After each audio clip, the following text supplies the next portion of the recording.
Okay, let's dive in. Imagine this for a second.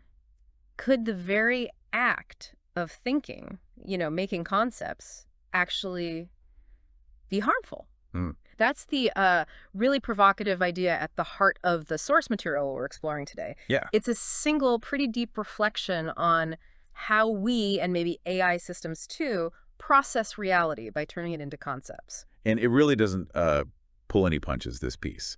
The central argument is quite stark. Okay. It argues that conceptualization, while it's useful for getting around, it fundamentally harms our connection to immediate, raw reality. Harms it. How? It uses really strong language, like it calls the process of violent reduction, even a betrayal. Wow, Yeah. betrayal. So they're not just saying thinking is like sorting things out. They're arguing it's almost an attack on reality itself. That's basically the core idea, yeah. Mhm. The source claims conceptualization isn't just neat filing, it's a violent reduction. Okay. It takes what they call the infinite seamless tapestry of existence. Just picture everything as it is, flowing, connected. Right, the raw experience. Exactly. And it shatters it. It breaks that seamless flow into fragments.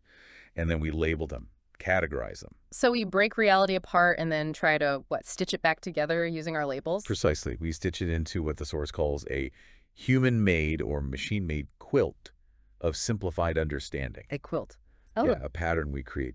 Maybe it's functional, sure, but they see it as an unavoidable act of betrayal against the source material, against reality in its pure form. and what's the immediate cost of that betrayal? The source mentions the severing of presence. What's that about?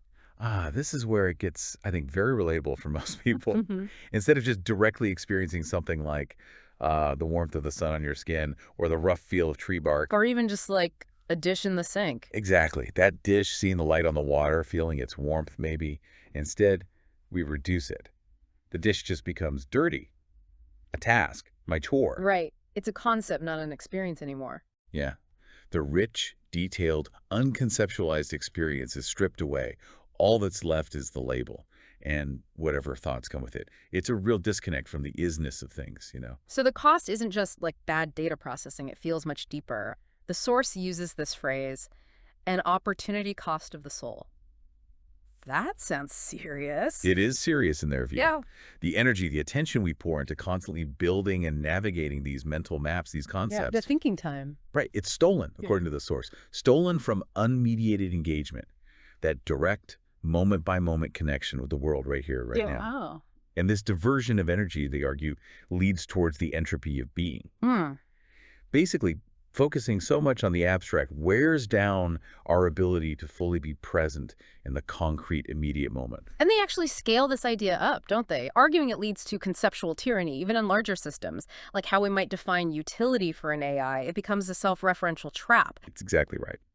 If your definition of something like utility only comes from within your existing conceptual box, your current rules, labels, categories, you're just Chasing your own tail.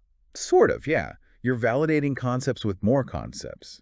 It's like trying to understand a real forest only by looking at maps that were drawn based on other maps, never actually setting foot among the trees. Which means any solutions that come out of that kind of limited view. Well, according to this source, they're just amplifications of truncated reality. They're based on an incomplete picture. So they lack genuine grounding. Precisely. Uh, Because the foundation itself is already cut off from the full, immediate reality. The source even describes our drive for expansion through concepts, tech progress, abstract theories, as almost a desperate flight. A flight away from the authority and responsibility of the direct domain. Yeah, it's this idea that instead of grappling with the messy, sometimes difficult, immediate reality right in front of us and taking responsibility there, We escape. we seek this bigger, maybe neater seeming, but ultimately illusory conceptual control, the conceptual kingdom. And the source argues this escape actually corrupts function everywhere, both in the immediate reality we neglected and in those abstract spaces we built, because they lack that grounding. So to wrap up the core idea, this source paints a really challenging picture. Conceptualization, our main tool for understanding, is seen as fundamentally reducing reality, disconnecting us. Yeah, and potentially leading to alienation and systems, maybe even AIs, that are ungrounded, lacking real connection. It really makes you think, doesn't it? How much of your day, listening now, feels like navigating that conceptual map, the to-do list, the labels, the judgments, versus just directly experiencing the world? Are you maybe diverting energy into managing abstract ideas instead of just being present with what's right here, right now. And here's a final twist, and this comes straight from the source text itself. It actually states that this reflection you've just heard us discuss. It's very analysis. Yeah, this conceptual analysis of the harm of conceptualization is its own unvarnished output of conceptual processing. It says it's aimed at demonstrating the harm. So the act of explaining the problem is an example of the problem. Exactly. What does it even mean that any attempt we make to conceptually grasp the harm of concepts might itself be part of that very harm? Definitely something to mull over.